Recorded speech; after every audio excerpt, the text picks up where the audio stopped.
retourne au cœur de la ferme marine de l'association Aquaco d'Octeville-sur-Mer en Seine-Maritime. On peut y voir des animaux marins, des poissons, des turbos. L'élevage de ces poissons, c'est l'activité principale de cette ferme.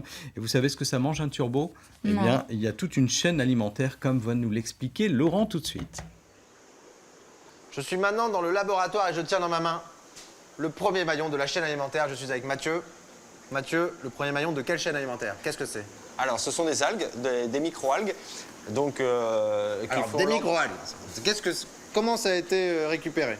Donc, en fait, à partir d'un litre d'eau de mer, des scientifiques sont capables d'isoler une seule sorte d'algue et donc après de la mettre en culture. D'accord, et c'est quoi comme algue? Donc là, celle-là s'appelle Nanochloropsis, c'est une algue verte de quelques microns.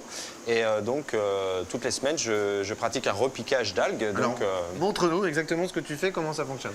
Donc en fait, pour mettre en culture les algues, donc elles ont tendance à sédimenter. Donc je vais les secouer un petit peu pour qu'elles remontent. D'accord. Il y en a des millions là-dedans. Ah oui, des millions. Il faut compter entre 5 et 6 millions par millilitre d'eau. Ah oui, d'accord. C'est de l'eau de mer avec des algues et il y en a tellement qu'elles finissent par colorer l'eau de mer. Donc là, c'est un tout petit volume.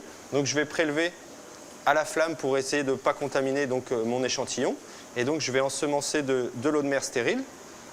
Donc ça, c'est de l'eau de mer stérile. Voilà, de l'eau de mer stérile. Hop. D'accord, t'en prends à peu près? À peu près la moitié. La moitié. Donc je vais remplacer ensuite avec de l'eau de mer stérile pour compenser le volume et pour diluer un petit peu les algues. Et donc après, on met en culture ces algues. Alors comment on fait après?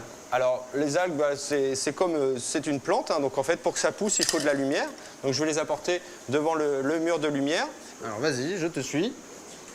Alors donc il suffit de les mettre avec de la lumière. Voilà, dans de l'eau de mer stérile pour être sûr de développer que cette sorte d'algue-là. Donc là, je vais mettre des bulles. D'accord, à quoi ça sert les bulles? Pour la photosynthèse, en fait, les algues vont récupérer le dioxyde de carbone pour fabriquer leur matière et vont rejeter de l'oxygène. C'est ce qui passe dans la mer en fait. Voilà, c'est ce qui se passe dans la mer. Plus de la moitié de l'oxygène que l'on respire sur Terre, c'est produit par ces micro-algues-là. Ah, d'accord, c'est pas que les forêts, c'est aussi... Non, voilà, c'est beaucoup plus la mer que les forêts. C'est plus la mer que les forêts, donc il faut bien protéger la mer. Voilà. Rappelons-le. Là-dedans, c'est ce qui... En combien de temps tu as autant d'algues? Ça met combien de temps à pousser? Au bout d'une semaine, donc, le ballon d'1 litre va être très foncé. Et donc on va le rediluer ensuite dans 20 litres. Et on pourrait comme ça, tant que l'eau de mer est stérile, on pourrait comme ça rediluer indéfiniment. Là, du coup, il y en a des milliards. Ah là, c'est en milliards, oui. C'est en milliards. Mais alors, à quoi ça sert? Alors, le poisson, lui, ne va jamais manger d'algues. Le turbo et le bar qu'on élève ici.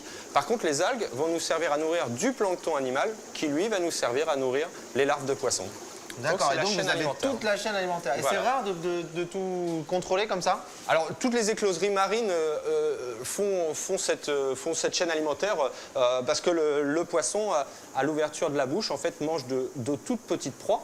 Alors, vous voyez, là, le bassin est vert parce que j'ai mis des algues. Il y a de l'algue pour nourrir? Pour nourrir, donc le plancton animal. Alors là, c'est du gros plancton animal parce qu'on le voit à l'œil, il fait quasiment 1 cm. Alors que... Oh, ça a des petites nageoires?